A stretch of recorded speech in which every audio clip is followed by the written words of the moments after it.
उसे देखिए, उसे समझिए। उसके बाद में आज अब हमारा जो थर्ड टॉपिक है वो है माइक्रोबियल डाइवर्सिटी। कि ये माइक्रोबियल डाइवर्सिटी मतलब होता है परिवर्तनशीलता, परिवर्तनशील, है ना। तो जो सूक्ष्म जीव होते हैं उनमें क्या परिवर्तन होता है ये हम इसमें देखेंगे माइक्रोबियल डाइवर्सिटी में, और जानेंगे कि जो स्पेसीज है उनकी जो स्पेसीज मतलब उनकी जो प्रजाति है ना, जो कहना चाहिए कि जो उनकी स्पेसीज की जो प्रजाति है उनके बारे में हम देखेंगे। वायरस की कितनी जातियां हैं और अभी तक कितने वायरसेस का मतलब कहना चाहिए एस्टिमेशन किया जा चुका है, वो सब हम अब इसमें देखेंगे। तो स्टूडेंट्स अब मैं स्टार्ट करता हूँ हमारा जो टॉपिक है माइक्रोबियल डाइवर्सिटी के बारे में, ठीक है। So start. Okay, microbial diversity मतलब सूक्ष्म जीव की विविधता के बारे में हमें जानना है, ठीक है। डाइवर्सिटी कैसे होती है इसकी। Microbial diversity refers to the variability among microorganism within species, ठीक है। Microbial diversity refers to the variability among microorganism within species, मतलब कि सूक्ष्म जीव की विविधता के बीच एवं किस बीच, तो सूक्ष्म जीव की वेरिएबिलिटी के बीच, मतलब कहना चाहिए कि विविधता के बीच या वेरिएबिलिटी के बीच microbial diversity refers to the, ठीक है, के बीच परिवर्तनशीलता। डाइवर्सिटी मतलब परिवर्तनशीलता को क्या कर रहा है, ये रिफर्स कर रहा है ना, मतलब उसको संदर्भित कर रहा है, मतलब कहना चाहिए संदर्भित करना, है ना। तो उसको कहना चाहिए संदर्भित कर रहा है या उसका संदर्भ निकाल रहा है कि जो स्पेसीज है मतलब सूक्ष्म माइक्रो ऑर्गेनिज्म की जो स्पेसीज है उनके बीच जो वेरिएबिलिटी है तो वो क्या कर रही है, माइक्रोबियल डाइवर्सिटी को संदर्भित कर रही है या रिफर्स कर रही है। फिर है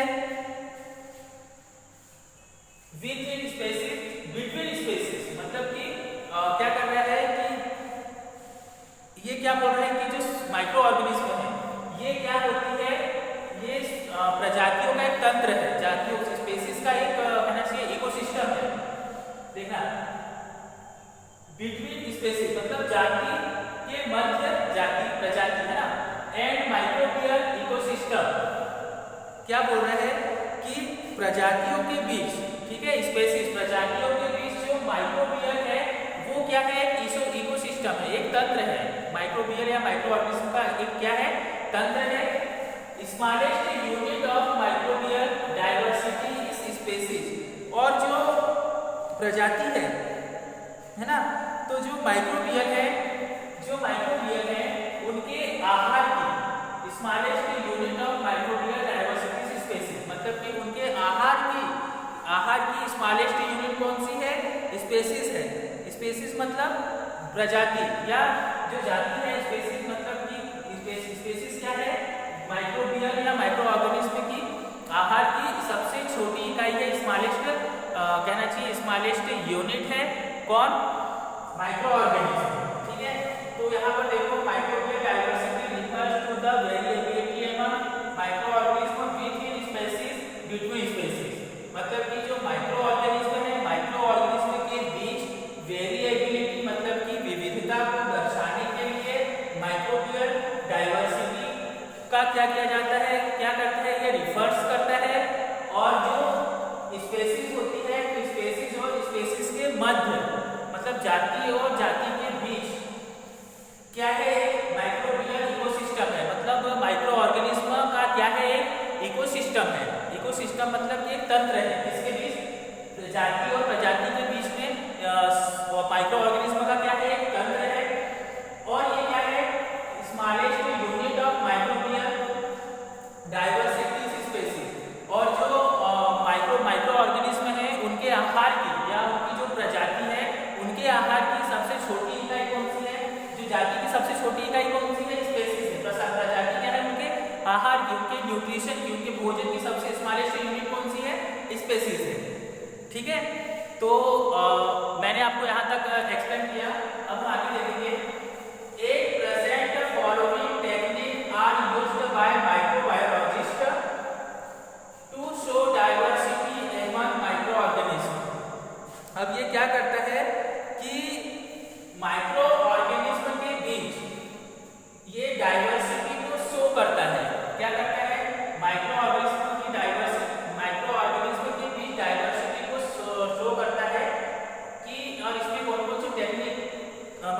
माइक्रोबायोलॉजिस्ट है, जो सूक्ष्म जीव विज्ञान के साइंटिस्ट है, या कहना चाहिए कि जन्मदाता है, जो माइक्रोबायोलॉजिस्ट है, जो साइंटिस्ट रहते हैं, उन्होंने एक टेक्निक का यूज किया है किसके लिए, माइक्रो ऑर्गेनिज्म के बीच डाइवर्सिटी को शो करने के लिए उन्होंने एक टेक्निक का यूज किया है।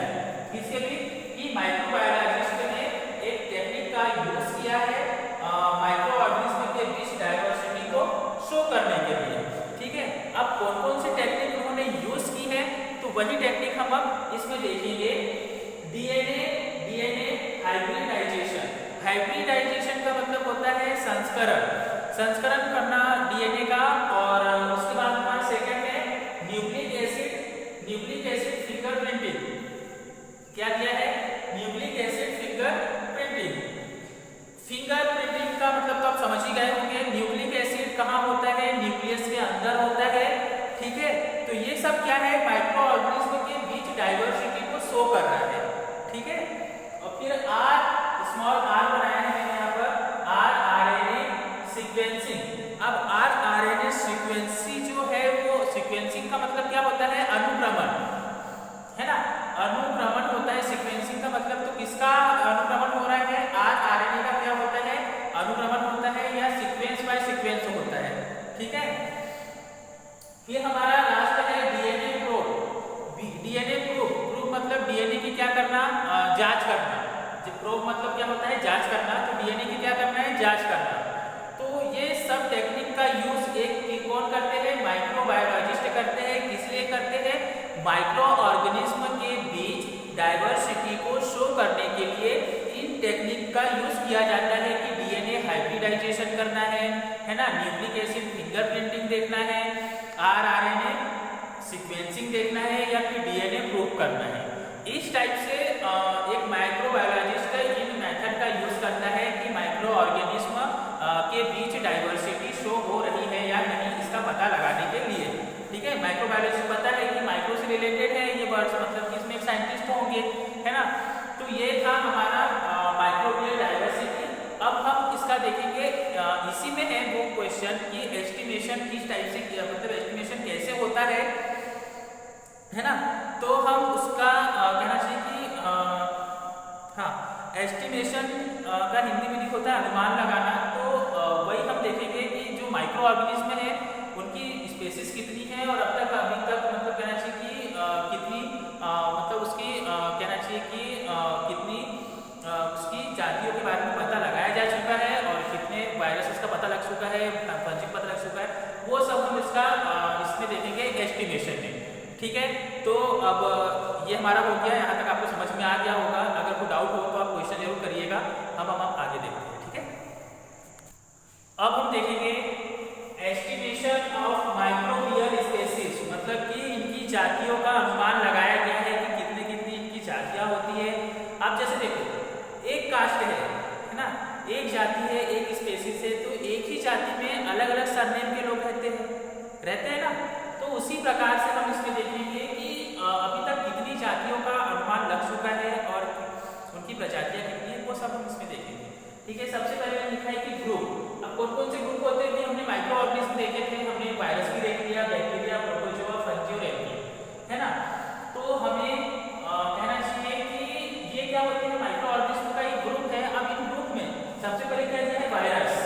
तो वायरस के जो अभी तक मतलब कहना चाहिए कि स्पेसीज जितनी मिली है वो कितनी है, 5000, मतलब 5000 इसकी कहना चाहिए क्या है, स्पेसीज है। अब एक जाति में जैसे एक कास्ट के लोग हैं, जैसे मान लो कि मैं राजपूत हूँ, ठीक है, अब मेरा सरनेम अलग है, और हमारे समाज में भी हुआ बहुत से लोग रहते हैं, सभी का सरनेम अलग अलग होता है ना। उसी टाइप से वायरस की कितनी है, 5000 है, जिसमें से अभी तक एस्टिमेटेड नंबर ऑफ स्पेसीज, कितनी जातियों का अनुमान लग चुका है कि एक ही जाति में 1,20,000 इतने वायरस का अभी तक मतलब अनुमान लगाया जा चुका है। ठीक है, अनुमान लगाया जा चुका है, मतलब ये कंफर्म नहीं है कि इतने ही है ना, इससे कम ज्यादा भी हो सकते हैं। ठीक है, उसके बाद में बैक्टीरिया कितने हैं, मतलब कि हमारे मतलब एक अनुमानित बता रहे हैं, है ना, कंफर्म नहीं बता रहे कि भाई हमारे एनवायरनमेंट में इतने बैक्टीरिया है, नहीं, अनुमान तो सिर्फ एक अनुमान बताया है उन्होंने। कितने हैं बैक्टीरिया, 4000, या 4760 कितने हैं बैक्टीरिया इतने हैं, और अभी तक कितने बैक्टीरिया का पता लगाया जा चुका है 40,000 है ना, मतलब इनका एस्टिमेट किया जा चुका है कितने का 40,000 का क्या किया जा चुका है, अनुमान लगाया जा चुका है। फिर अब प्रोटोजोआ जो होते हैं कितने हैं, अभी तक कितनी जाति का अनुमान तुमको पता है कि 30,800 है, 30,800 है, बट अभी तक कितने का एस्टिमेशन किया जा चुका है 1 लाख का एस्टिमेट। इससे एक अनुमानित बताया जा रहा है, इसे कंफर्म नहीं मानना है ना, कंफर्म नहीं है लेकिन एक अनुमानित है ये, ठीक है। फिर उसके बाद फंजी कितने हैं 69 69,000 है, और उनकी जो एस्टिमेटेड स्पेसीज का जो पता लगाया गया है अनुमानित जो उन्होंने बताया वो कितने हैं 1,50,000 एस्टिमेटेड करने के बाद अनुमान लगाया गया है। फिर उसके बाद है एलगी की कितनी जातियां हैं 40,000 स्पेसीज है, तो कितने का अनुमान एस्टिमेटेड किया जा चुका है 60,000 का एस्टिमेटेड किया जा चुका है। एक सिर्फ ये अनुमान है ना, ये कंफर्म नहीं है, सिर्फ एक अनुमानित बताया गया है, ठीक है। तो एस्टिमेशन ऑफ माइक्रोबायल स्पेसीज, तो हमने वायरस की देख ली, बैक्टीरिया देख लिया है ना, इसमें कुछ ज़्यादा समझाने का तो था नहीं, सिर्फ मैंने ऐसे ओरली बोल के बता दिया है आपको, है ना। और आप भी समझ एक बार वीडियो आप मतलब कहना चाहिए कि रिवर्स करके देख लीजिएगा, आपको समझ में आ जाएगा, ठीक है। तो ये हमारा थर्ड टॉपिक भी आज कंप्लीट हुआ। अब हम देखेंगे हमारा फोर्थ टॉपिक जो है किंगडम क्लासिफिकेशन ऑफ माइक्रोब्स, कि प्लांट में क्या प्रेजेंट होता है, एनिमल में क्या प्रेजेंट होता है, प्लांट में क्या एब्सेंट होता है, एनिमल में क्या एब्सेंट होता है, वो सब हम आप नेक्स्ट वीडियो में देखेंगे, ठीक है।